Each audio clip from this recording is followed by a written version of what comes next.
जिलहिज्जा का वो कौन सा रोजा है जिसे रखने से अल्लाह ताला हमारे 1 साल पहले और 1 साल बाद के सगीरा गुनाह माफ कर देते हैं। वो रोजा है 9 जिलहिज्जा का, जिसे यौम अरफा कहते हैं, मतलब बकरा ईद की चांद रात का रोजा। नबी करीम सल्लल्लाहु अलैहि वसल्लम ने फरमाया, जो इंसान बकरा ईद की चांद रात का रोजा रखे, अल्लाह ताला उस इंसान के 1 साल पहले और अगले 1 साल के गुनाह माफ कर देते हैं।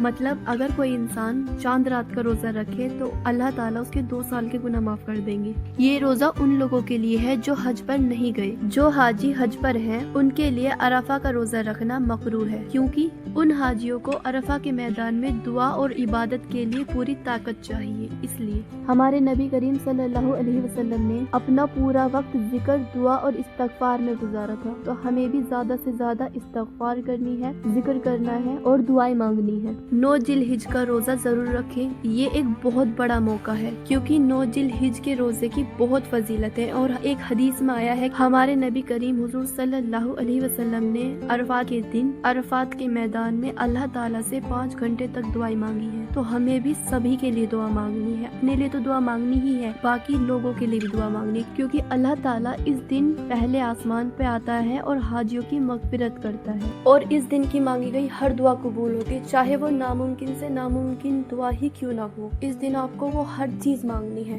जो आपको चाहिए। जिस पे औलाद नहीं है वो औलाद मांगे, जिसे बेटी की ख्वाहिश है वो अल्लाह से बेटी मांगे, जिसे बेटे की ख्वाहिश है वो अल्लाह से बेटा मांगे, अल्लाह से दुनिया और आखिरत की भलाइयाँ मांगे। जो इंसान नमाज का पाबंद नहीं है वो अल्लाह से दुआ करे कि मुझे नमाज का पाबंद बना दे। इंशाअल्लाह आपकी दुआ कबूल होगी। रिज़्क में बरकत के लिए दुआ करे, बीवी अपने शौहर के हक में दुआ करे, शौहर अपनी बीवी के हक में दुआ करे। अगर आप किसी से मोहब्बत करते हैं तो आप अपनी मोहब्बत के लिए दुआ करें। जो कुछ भी आपको अल्लाह से चाहिए उस दिन आप अपनी दिल खोल कर अल्लाह से मांग लो, जो मांगना है मांग लो, क्योंकि उस दिन अल्लाह के खजाने लुट रहे होंगे। 9 जिलहिज का दिन ऐसा है जिसमें तमाम दुआएं कबूल होती हैं। तो आपके दिल में जो कुछ भी है अल्लाह से वो सब कुछ मांग लो। जो दुआएं आपकी सालों साल कबूल नहीं हुई और आप बहुत लंबे समय से दुआएं मांगे जा रहे हो, लेकिन वो दुआ कबूल ही नहीं हो रही, तो ये गोल्डन चांस मिस मत करना। तो 9 जिलहिज को ज्यादा से ज्यादा दुआएं मांगना, इंशाअल्लाह नामुमकिन से नामुमकिन दुआएं भी कबूल होंगी और आप जो मांगोगे, जो सोचोगे, वो सारी दुआएं कबूल होती चली जाएंगी इंशाअल्लाह। और इस वीडियो को ज्यादा से ज्यादा शेयर करो। अगर किसी एक ने भी अमल कर लिया तो ये एक सदका जारिया है।